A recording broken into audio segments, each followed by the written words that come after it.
Hello दोस्तों, this is Shri Abhishek Awasthi from efileys.com।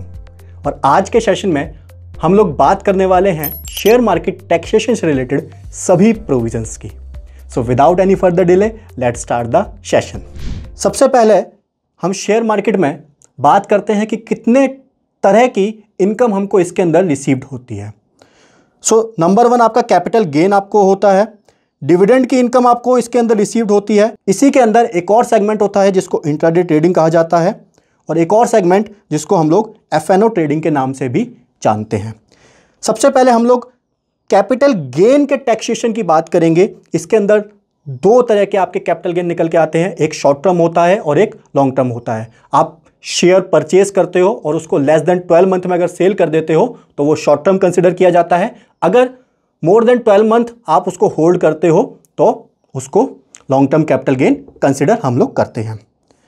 Short term capital gain applies where shares are sold within 12 month of the purchase. इसके अंदर taxation कैसे लगता है, ये इस बार की थोड़ी सी अमेंडमेंट है कि अगर आपने शेयर आफ्टर 23 ऑफ द जुलाई को सेल किए हैं, आपका ट्रांसफर 23 ऑफ द जुलाई को हुआ है, तो उस केस में आपका 20% की रेट से short term capital gain taxable होगा। एंड अगर आपने शेयर जो परचेज किया था और वो 23 ऑफ द जुलाई से पहले ही अगर आपने उसको सोल्ड आउट कर दिया है तो उस पर आपका 15% का रेट ही लगेगा। इसके अंदर आपको कोई भी डिडक्शन का बेनिफिट नहीं मिलता है। Benefit of basic exemption limit आपको यहां पे अवेलेबल होती है। अब हम लोग बढ़ते हैं आगे की तरफ और हम लोग बात करेंगे लॉन्ग टर्म कैपिटल गेन की। Sir, long term capital gain हमने अभी पढ़ा था कि जब आप शेयर को होल्ड करते हो मोर देन 12 मंथ से तो वहां पे लॉन्ग टर्म कैपिटल गेन लगता है। सर, इसके अंदर भी चेंजेस आए हैं, इसके अंदर भी चेंजेस आए हैं। पहले ये आपका 10% की रेट से टैक्सेबल होता था 23 ऑफ द जुलाई से पहले, बट अब ये आपका 12.5% की रेट से टैक्सेबल होने वाला है। इस साल की आईटीआर में बहुत सी दिक्कतें आने वाली हैं, क्योंकि मेरे ख्याल से तो कोई भी ब्रोकर आपको प्रोवाइड नहीं करेगा separate taxation like short term capital gain 23 जुलाई से पहले का और बाद का, या फिर लॉन्ग टर्म कैपिटल गेन पहले का या बाद का। ये आपको खुद ही निकालना पड़ेगा एंड आपको रिपोर्ट करना पड़ेगा अपनी इनकम टैक्स रिटर्न में। चलिए, इसमें भी आपको कोई भी डिडक्शन नहीं मिलती है। Benefit of basic exemption limit आपकी अवेलेबल होती है, बट इसके अंदर आपको ध्यान रखना है कि आपका 1,25,000 तक का जो कैपिटल गेन होता है वो आपका एग्जम्प्ट होता है, उसके ऊपर कोई भी टैक्सेबिलिटी नहीं आती है। कैपिटल गेन को हमने समझ लिया है। अब हम लोग बढ़ते हैं अदर्स जो टाइप्स ऑफ सेगमेंट्स होते हैं उसको कैसे रिपोर्ट करना है शेयर मार्केट के। तो फिर आता है इंट्राडे ट्रेडिंग का कॉन्सेप्ट। सर, इंट्राडे ट्रेडिंग के अलग से कुछ होता है, कुछ अलग से नहीं होता है। आप बस जो इक्विटी शेयर परचेज करके होल्ड करते हो 12 मंथ या उससे ज़्यादा का या उससे पहले का, इसके अंदर आप सेम डेज को सोल्ड आउट कर देते हो। That is called as a intraday trading.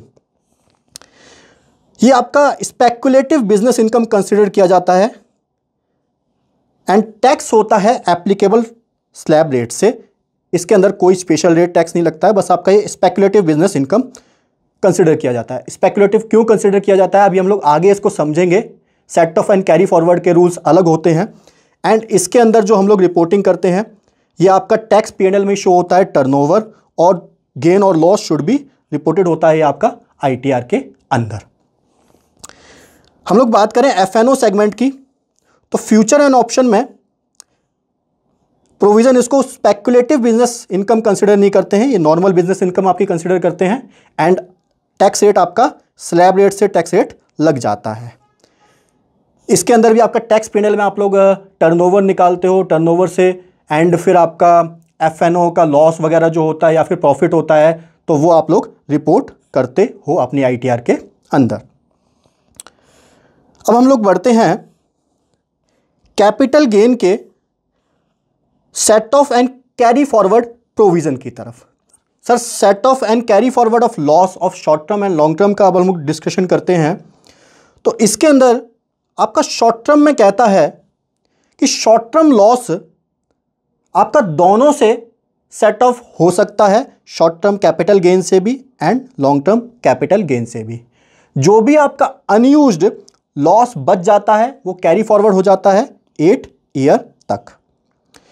हम लोग बात करें लॉन्ग टर्म कैपिटल लॉस की, तो long term capital loss can be only set of against long term capital gain and also carry forward for 8 year तक, ये भी आपका कैरी फॉरवर्ड हो जाता है। अब हम लोग बात करते हैं एफएनओ एंड इंट्राडे के लॉस की set of and carry forward regarding provision क्या कहते हैं। सर सबसे पहले आपका आता है एफएनओ लॉस, जो कि नॉर्मल लॉस हम लोग कंसिडर करते हैं।